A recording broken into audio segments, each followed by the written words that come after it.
하나님의 말씀 사도행전 11장 영어 성경을 읽을 때 여러분이 다 같이 읽으셨죠? 그래서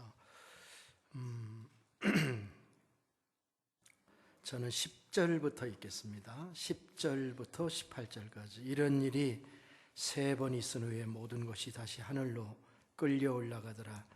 마침 3사람이 내가 유숙한 집 앞에 서 있으니 가이사랴에서 내게로 보낸 사람이라. 성령이 내게 명하사 아무 의심 말고 함께 가라 하시매 이 6 형제도 나와 함께 가서 그 사람의 집에 들어가니 그가 우리에게 말하기를 천사가 내 집에 서서 말하되 내가 사람을 요바에 보내어 베드로라 하는 시몬을 청하라.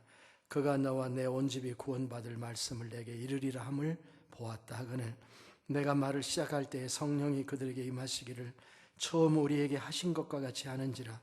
내가 주의 말씀에 요한은 물로 침례를 베풀었으나 너희는 성령으로 침례를 받으리라 하신 것이 생각났노라.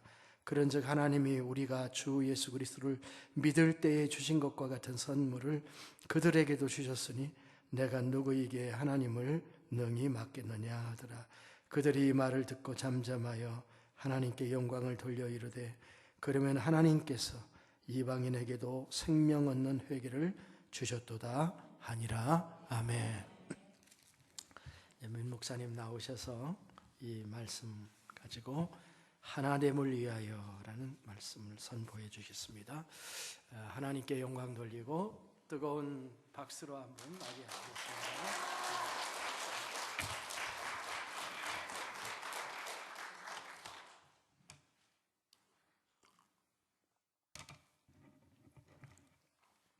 할렐루야. 반갑습니다. 우리 옆에 보시면서 인사 한번 하실까요? 참으로 좋은 주일입니다.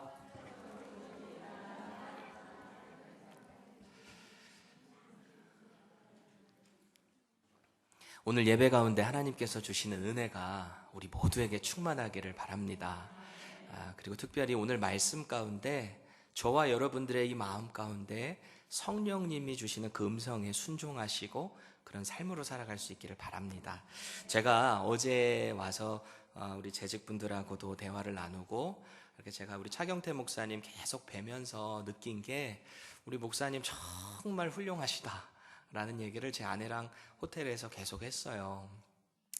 이렇게 귀한 목사님, 무엇보다 좀 신실하시고 여러분들 이 모든 주보나 이런 거 모든 거 다 우리 목사님 너무 수고하시는 거 아시죠? 그거 쉬운 거 아닙니다. 저도 지금 텍사스에 있는 한우리 교회에서 지금 행정목사, 부목사로 같이 하고 있는데 행정을 하는 게 보통 일이 아니에요. 여러분들 가끔 우리 목사님 격려도 해주시고 그 가운데서도 같이 하나님의 은혜 공유할 수 있기를 바랍니다. 제가 기도하고 말씀 전할게요. 하나님, 이 부족한 종이 유타 베다니 침례교회에 와서 하나님의 거룩하신 그 귀한 말씀을 선포합니다. 이 종의 입술을 주님 주장해 주시고 우리 하나님께서 주시는 그 말씀이 우리 성도님들에게 가감없이 또 올바로 잘 전달될 수 있도록 이 종을 사용하여 주시옵소서. 모든 시간을 주님께 맡깁니다. 예수님의 이름으로 기도합니다. 아멘. 저희 아버지는 목회자세요. 저희 아버지께서 저 어렸을 때부터 늘 제게 강조하셨던 말씀이 있어요. 그게 뭐냐면 항상 저에게, 제 이름이 두식이잖아요. 두식아, 롬파리파리다. 두식아, 롬파리파리다. 늘 이러셨어요. 여러분, 롬파리파리 뭐예요? 로마서 8장 28절 말씀이에요. 우리 아시는 분 다 같이 한번 암송해 볼까요? 시작. 우리가 알거니와 하나님을 사랑하는 자 곧 그 뜻대로 부르심을 입은 자들에게는 모든 것이 합력하여 선을 이루느니라. 아멘. 하나님을 사랑하는 자는 하나님의 뜻대로 부르심을 입은 자라고 정의를 하고 있는데, 이렇게 부르심을 입은 자들은요, 각자의 생각과 기질과 뜻이 다를지라도 하나님의 부르심을 입었기 때문에 그 하나님의 뜻을 이루기 위해서는 모든 것에 합력한다라는 거예요. 이거를 킹 제임스 버전으로 보면은 all things to work together for good. all things. 조금이 아니라 all things예요. 근데 여기서 중요한 표현이 하나 있는데 to work together. 같이 일한다는 거예요. 뭐를 위해서요? for good. 그 for good이 뭘까요? 하나님의 일을 위해. 다시 한번 정리를 해보면 하나님께서 부르심을 입은 자들, 저와 여러분들, 예수님을 믿고 성령님을 모시고 그 뜻대로 살아가는 저와 여러분들은요, 그 복음 전파하는 데 있어서는 우리 각자와 생각이 다르고 뜻이 다르고 기질이 다를지라도 합력해서 하나가 된다라는 말씀입니다. 여러분 혹시 복음을 위해서 목장에서 그리고 이 교회에서 하나됨을 이루고 계십니까? 이루고 계세요? 어떠세요? 혹시 현재 목장이나 교회 안에 불편한 사람 있으십니까? 있으세요? 내가 지금 이 한마디만 하면 이 그냥 공동체 끝나. 이러는 위기 가운데 있는 분들 혹시 계세요? 오늘 말씀 가운데 하나님의 뜻인 이 복음을 위해서라면 기꺼이 우리의 편견이나 생각, 다른 뜻을 하나됨으로 모을 수 있는 그런 축복의 시간, 결단의 시간이 되기를 축복드립니다. 오늘 본문을 다시 보시면 오늘 본문이 좀 길죠? 좀 자를 수가 없었어요. 하나의 이야기이기 때문에. 이 사도 베드로가 고된 선교를 다녀왔거든요. 선교 갔다 와 보신 분들 아시죠? 고되죠? 원래 살던 곳이 아니라 다른 곳에 있다 보니까 적응되지도 않은 곳, 음식도 잘 맞지 않았던 곳, 그런 곳에 있다가 왔으니 좀 고됐을 거 아니에요. 그런데 그 가운데 얼마나 큰 은혜가 이 베드로에게 있었을까요? 선교를 다 마치고 이제 돌아온 거예요. 그래서 이제 예루살렘, 자기 동역자들이 있는 그 예루살렘 교회에 와서 이제 동역자들에게, 다른 형제들에게 내가 이런 일이 있었어. 선교 가운데 내가 이런 은혜가 있었어. 그런 얘기를 하려고 얼마나 벅찬 마음을 가지고 돌아왔을까요? 그래서 이제 형제들을 만났어요. 그런데 막상 만나고 나니까 이방 사람인 그 고넬료 집에 가서 거기서 그들과 함께 했다는 이유만으로 엄청난 비난을 당합니다. 베드로의 마음이 어땠을까요? 2절 보세요. 2절 하반절 보시면 할례자들이 심히 비난하여, 그냥 비난이 아니고 심히 비난하여. 여러분들 이 할례자들 누구죠? 예루살렘 교회에 있는 할례자들이니까 이 베드로와 같이 할례받은 유대인인데 그리스도인이 된 자들이에요. 그러니까 할례파 그리스도인들, 유대인들이라고 볼 수 있는 거죠. 유대인들 하면은 그 사람들이 뇌 구조 속에는 철저히 자기들만 선택받은 백성이고 자기들만 구원받아야 되는 그런 사람들이라는 생각으로 이 머릿속에 꽉 차 있는 사람들이 이 유대인들이에요. 아무리 예수님 믿고 자기가 구원받은 그리스도인이 됐다 할지라도 지금 이들에게는 이스라엘 사람들인 자기들만 구원받아야 된다라는 생각으로 꽉 차 있는 거예요.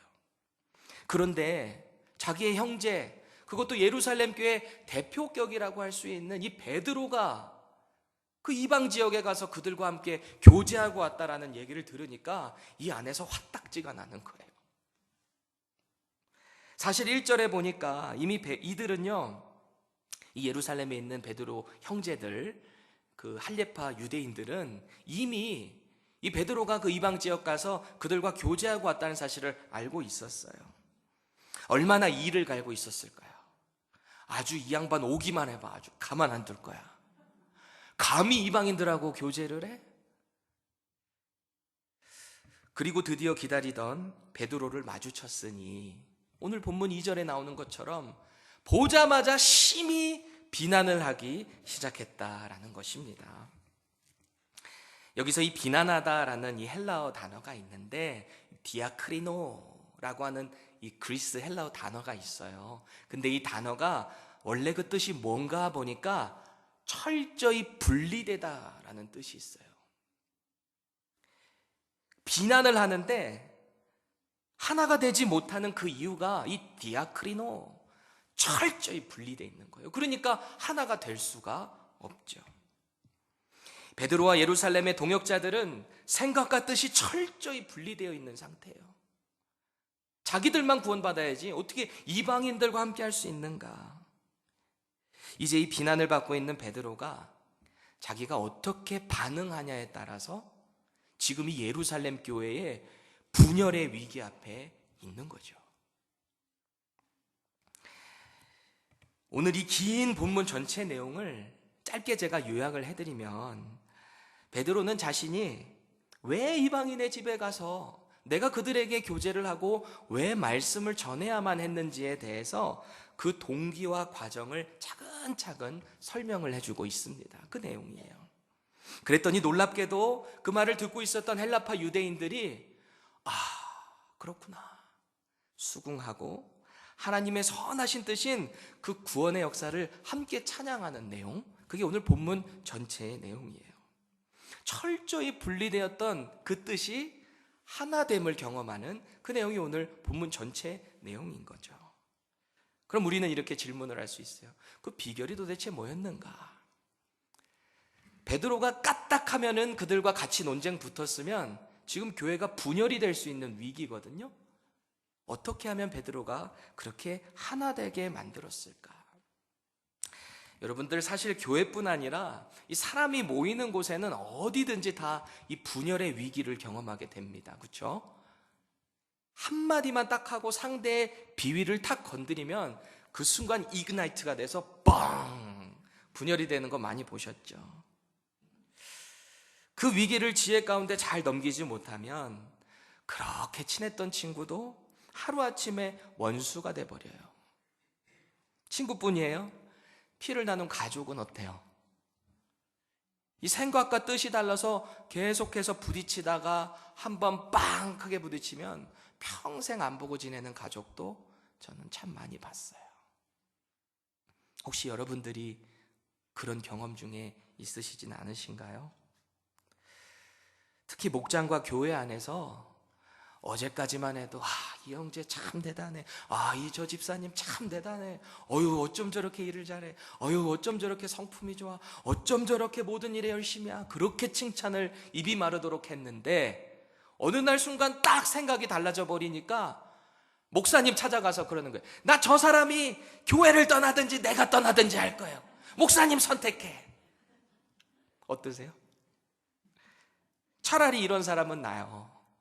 아예 그런 말도 안 하고 전화기도 꺼놓고 목사님 전화도 안 받고 그냥 교회를 떠나버린 사람도 있어요. 목사님만 속이 터지죠. 뭐라도 말이라도 해주면 수습이라도 할 텐데 말도 안 하고 그냥 잠수를 타버리는 성도들도 있죠. 배단위 침례교회는 그런 분들 한 명도 없기를 바랍니다. 목사님 지난주 설교하신 것처럼 안 나가 성도 되셔야 돼요.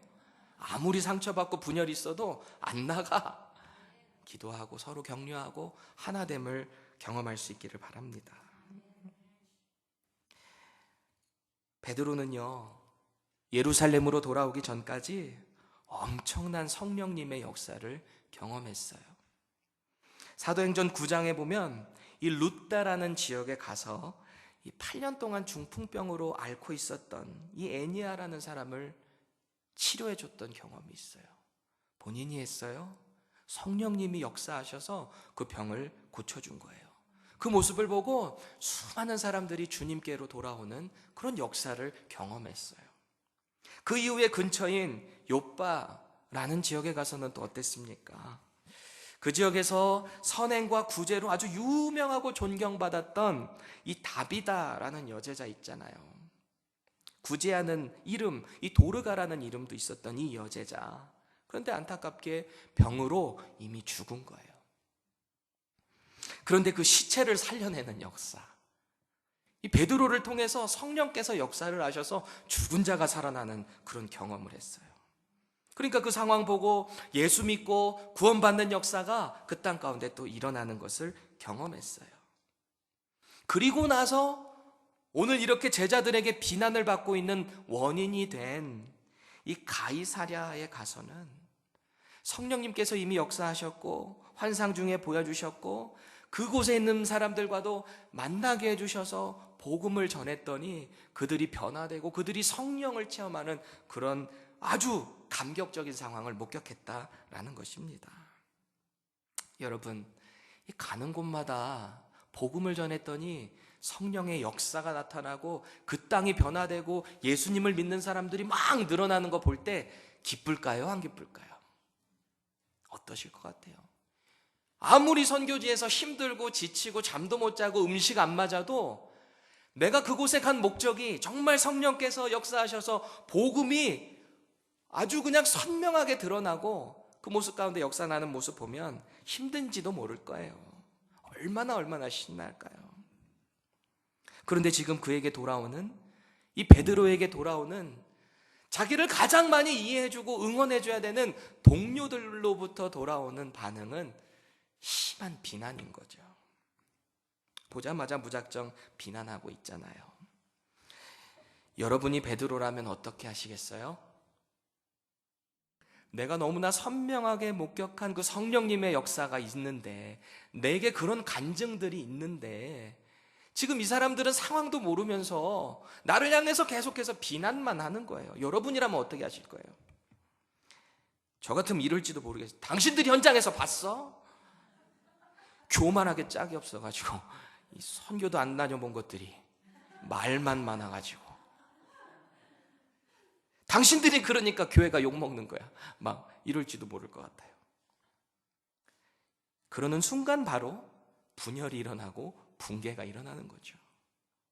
너 잘났네 나 잘났네 하고 싸우기 시작하면 그 상태로 그냥 분열의 위기를 맞게 되는 거죠. 너무나 선명한 그 성령님의 역사를 경험하고 체험했는데 이 베드로의 입장에서 억울할까요? 안 억울할까요? 할 말이 얼마나 많았을까요?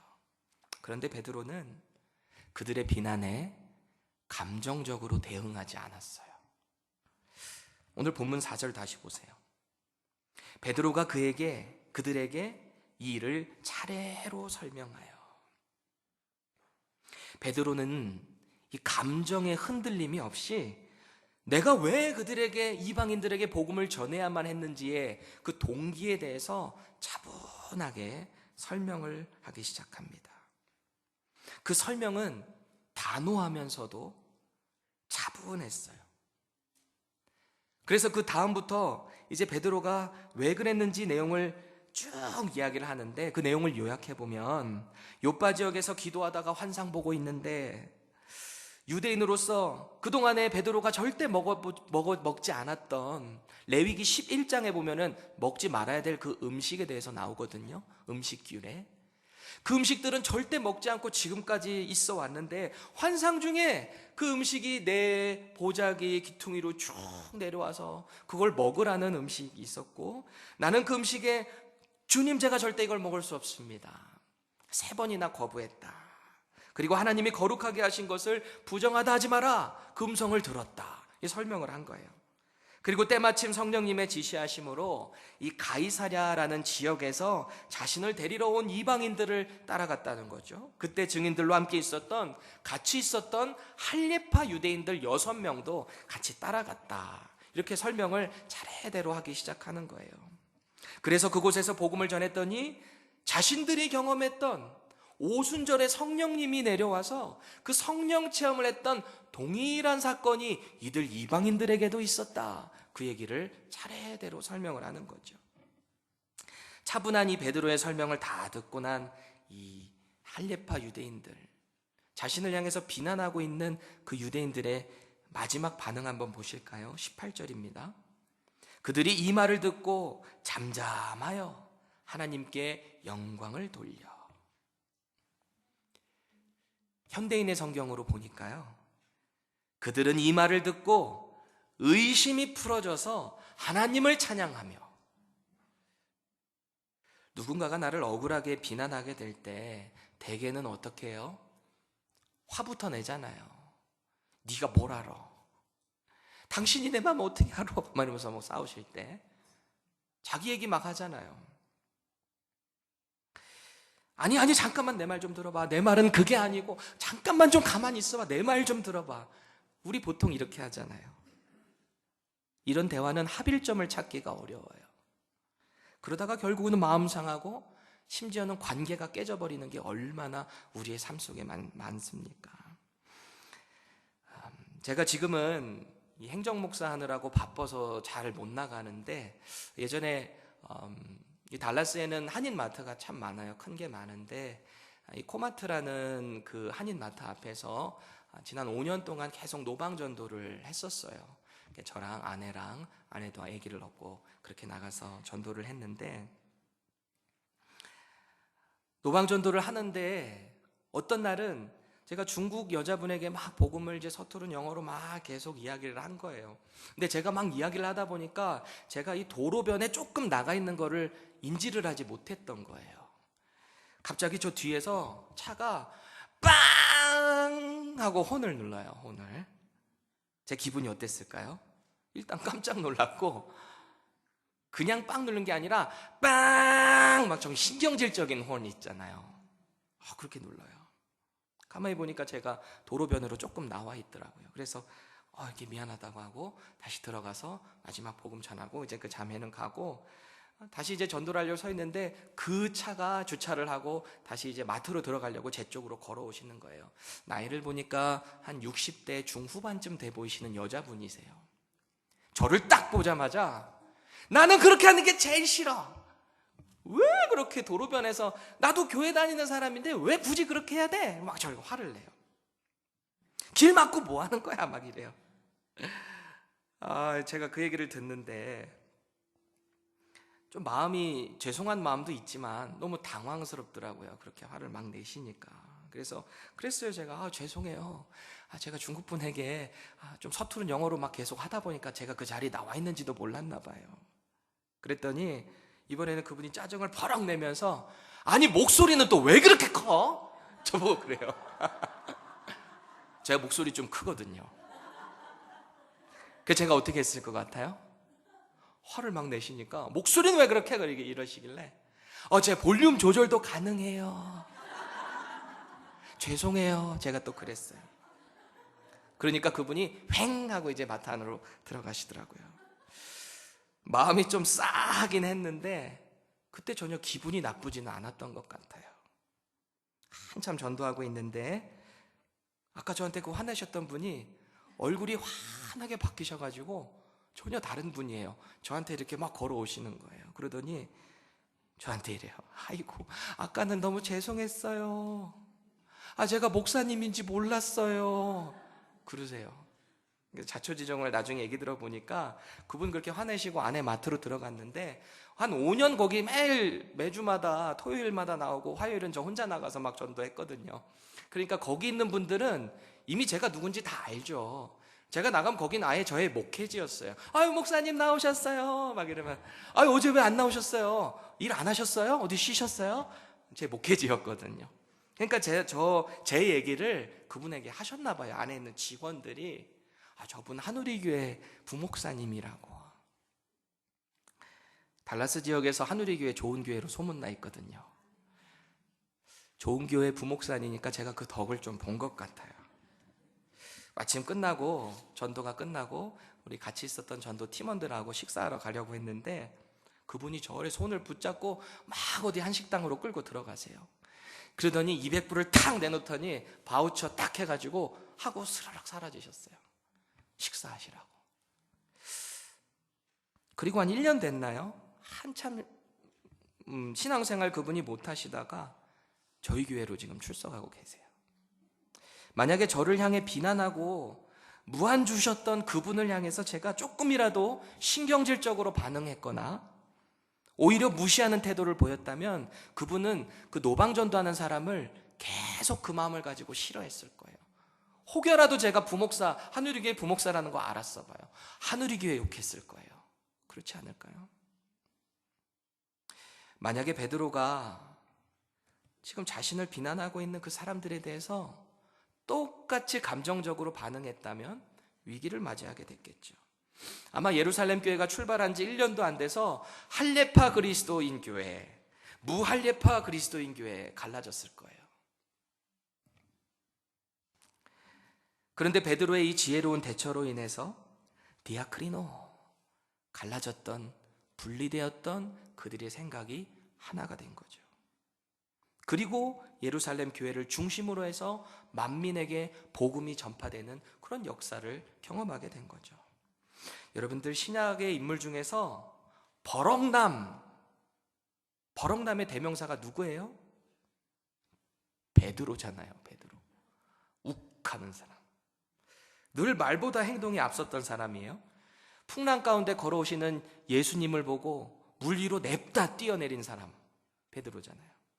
부활하신 예수님 소식 듣고 이 요한하고 같이 막 뛰어가는데, 요한은 좀 젊었을 것이고 베드로는 나이가 들어서 뒤처졌는데, 요한은 그 무덤에 도착하자마자 먼저 주위를 좀 이렇게 살폈잖아요. 혹시 무슨 일이 있는가 주위를 살피는데, 베드로는 오자마자 어떻게 해요? 냅다 무덤 안으로 들어갔던 사람, 베드로예요. 대표적인 거 뭐 있어요? 예수님 잡으러 온 대제사장의 종 말고의 귀를 냅다 칼로 내리쳤던 사람, 욱하는 사람, 베드로예요. 그래서 제가 던진 질문은 이거예요. 어떻게 이렇게 성격도 급했던 베드로가 지금 이 억울한 상황 가운데 이렇게 차분하게 말을 순서대로 전할 수 있었을까? 흔들림 없이 어떻게 공동체를 이렇게 하나로 만들 수 있었을까라는 거예요. 근데 답변은 간단해요. 복음의 가치가 얼마나 소중한지를 알고 그 복음의 삶을 살아가다 보니까 이 복음을 위해서 필요한 그 에너지 외에 다른 거는 다 작게 보이는 거죠. 경험해 보셨나요? 경험하셔야 돼요. 이 베드로의 사역 가운데 복음의 능력이 역사하는 것을 직접 눈으로 보고 체험하고 그렇게 살아가다 보니까 이 복음을 위한 것 외에 내가 희생해야 되는 것들은 아무것도 아니게 돼버린 거예요. 이 복음을 위해서라면 어떤 억울한 상황이 닥쳐도 그거는 감사함으로 견뎌낼 수 있게 돼버린 거죠. 예전에 한번 보세요. 베드로와 요한이 성전 미문에 앉아있는 그 거렁뱅이 봤잖아요. 그 앉은 병이 고쳐졌으니 얼마나 큰 일을 행한 거예요. 불쌍한 사람 고쳐줬잖아요. 그런데 고소돼가지고 감옥에 갇히고 매 맞고 협박당하고, 그런데 그 이후에 그들의 반응이 어땠나? 사도행전 5장 41절입니다. 사도들은 그 이름을 위하여 능욕받는 일에 합당한 자로 여기심을 기뻐하면서 공회 앞을 떠나니라. 채찍맞고 아무리 억울하고 아무리 어려움을 당해도 이 복음을 위해서 기뻐하는 거예요. 그리고 훗날에 베드로가 기록한 베드로전서 2장 19절에서 20절을 제가 읽어드릴게요. 부당하게 고난을 받아도 하나님을 생각함으로 슬픔을 참으면 이는 아름다우나 죄가 있어 매를 맞고 참으면 무슨 칭찬이 있으리요. 그러나 선을 행함으로 고난을 받고 참으면 이는 하나님 앞에 아름다우니라. 이 선이 뭐예요? 하나님의 뜻. 복음 전하는 것 위해서 내가 어떤 고난을 당해도 나는 그것을 감사함으로 아름다움으로 받겠다. 신앙의 고백인 거죠. 여러분, 잘못한 게 없는데 이유 없이 비난받는 억울한 상황 경험해 보셨죠? 혹시 지금 그 상황에 있으세요? 맞대응하지 않고 침착하게 반응할 수 있는 그 방법이 뭘까요? 죄로 죽을 수밖에 없었던 우리를 살리신 그 예수 그리스도의 복음의 은혜를 떠올릴 때 우리는 그렇게 할 수 있어요. 여러분, 인류 역사상 예수님의 그 십자가보다 억울한 사람이 어디 있어요? 예수님보다 억울한 사람이 이 세상에 어디 있겠냐라는 거예요. 그 복음을 깊이 아는 자는 어떤 분열의 위기 앞에서도 흔들림이 없어요. 차분해요. 담대해요. 오히려 분열을 하나 되게 만들 수 있는 그 힘이, 능력이 성령님의 도우심으로 나오게 되는 것입니다. 자신을 한번 생각해 보세요. 저와 여러분들은 오늘 이 본문에 나오는 베드로인 것 같으세요? 아니면 할례파 유대인, 비난하는 유대인들 같으세요? 솔직히 자기 자신에게 물어보세요. 나는 어떤 사람인가? 그런데 우리가 한 가지 또 생각해 볼 게 있어요. 오늘 신랄하게 비난하고 있는 이 할례파 유대인들도 우리가 이들에게 배울 점이 반드시 있어요. 베드로도 대단한데 이 베드로를 향해서 신랄하게 비판하고 있는 이 할례파 유대인들을 통해서도 우리가 배워야 할 게 있다는 거예요. 여러분, 이 사람이 수십 년 동안 이 뇌리 속에 박혀 있었던 자기 생각을 바꾸는 게 쉬워요? 수십 년이 뭐예요? 자기 조상 때부터 오는 수천 년 동안 갇혀 있었던 자기들만 구원받는 사람들이다. 이방인들은 다 저기 지옥에 그냥 이 장작불 정도밖에 안 된다, 장작밖에 안 된다라고 생각하는 이 사람들의 마음이 바뀌는 게, 생각이 바뀌는 게 쉬울까요? 어떻게 이 베드로가 얘기하는 그 한마디를 듣고 이들이 갇혀 있었던 그 선입견을 바꿀 수가 있었냐라는 거죠. 이들에게도 배워야 한다라는 거예요. 그럼 무엇이 이 할례파 유대인들의 마음에 이 화석처럼 굳어 있었던 마음을 깨버릴 수 있었을까요? 먼저는 감정적으로 대응하지 않고 차분하게 설명한 이 베드로의 대처도 있어요. 그것도 한 역할을 했겠죠.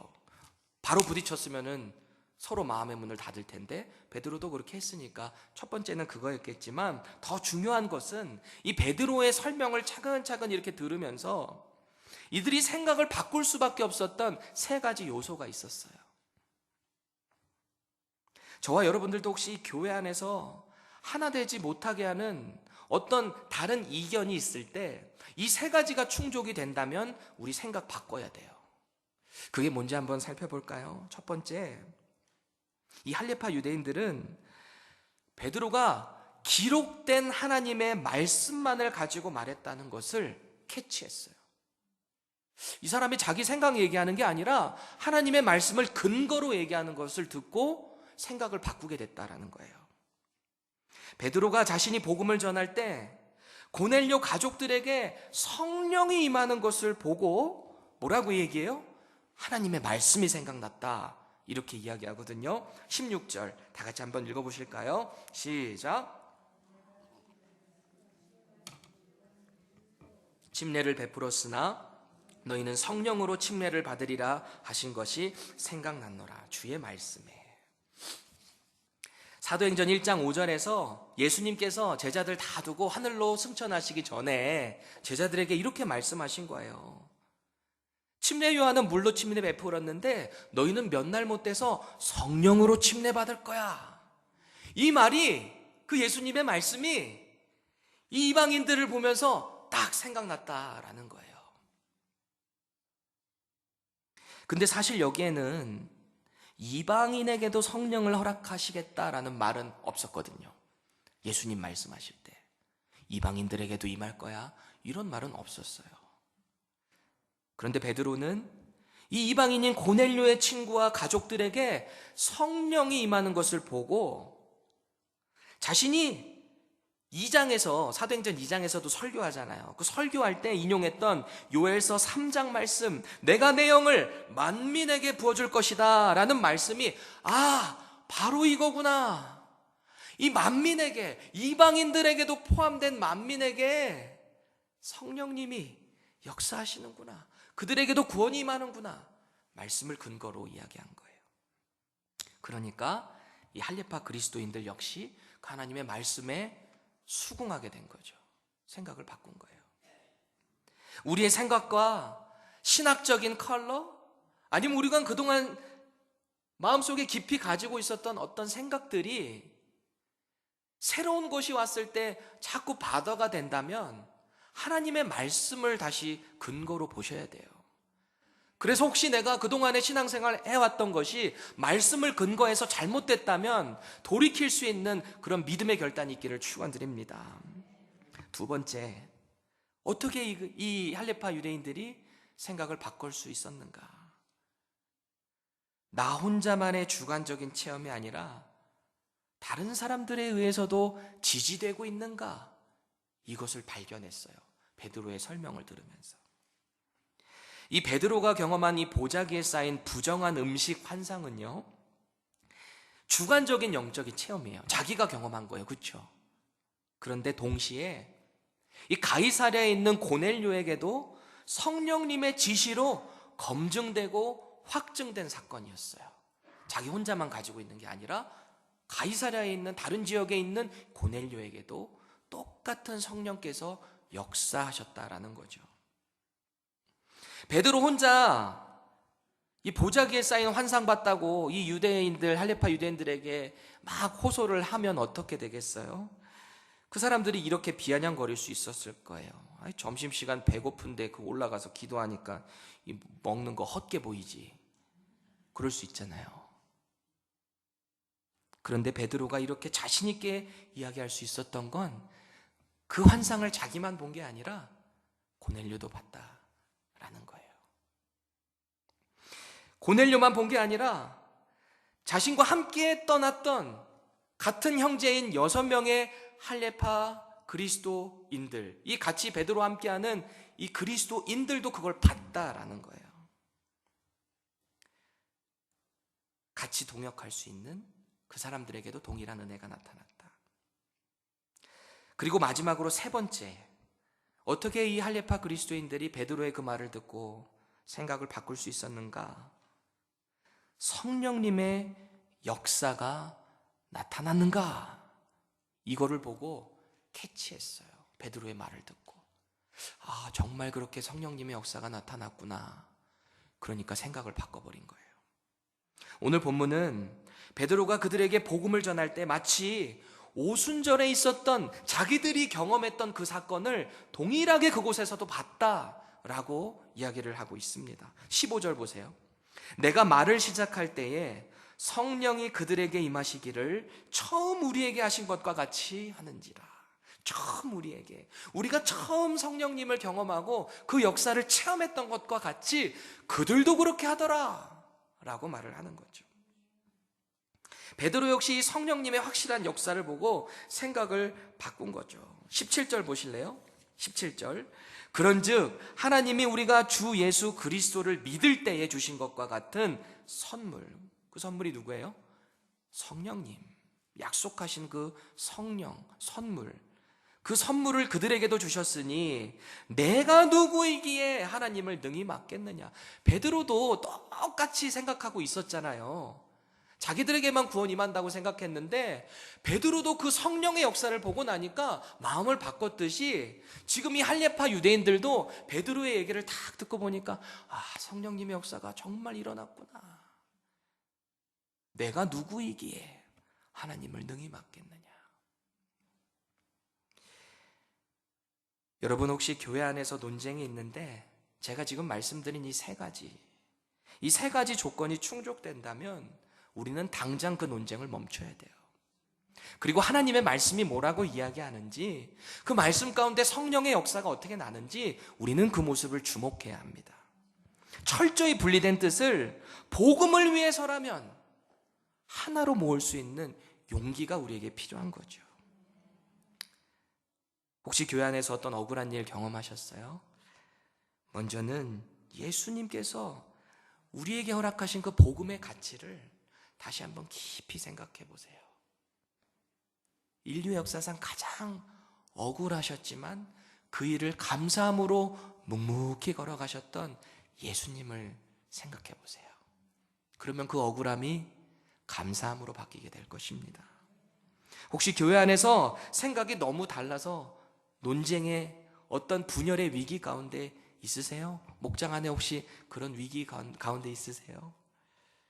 각자의 주장을 펼치기 전에 자신의 생각이 성경 말씀의 지지를 받고 있는지, 나만 주관적으로 경험한 게 아니라, 나만 주관적으로 주장하는 게 아니라 다른 사람들에 의해서도 지지받고 있는지, 마지막으로 내가 생각하는 그 일이 성령님의 역사를 일으키는 일인지 생각해 보셔야 돼요. 그리고 아니라면 분열된 생각을 하나로 모을 수 있는 그 그런 은혜가 있기를 바랍니다. 그래서 이 복음을 위한 하나됨으로 이 지역을 변화시키시고 나아가 세상을 변화시킬 수 있는 저와 여러분들이 되시기를 예수님의 이름으로 간절히 축원합니다. 기도하겠습니다.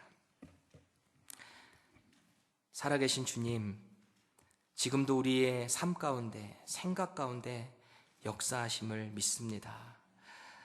우리는 너무나 연약해서 넘어질 때도 많고 생각이 달라서 다툴 때도 많음을 고백합니다.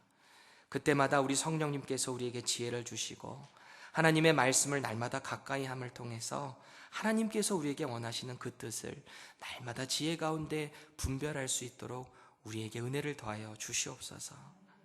이 베다니 침례교회가 분열 없이 하나됨을 통해서 하나님의 그 선한 일, 복음을 세상 가운데 전파하는데 부족함이 없도록 넘치도록 주님께서 채워 주시옵소서.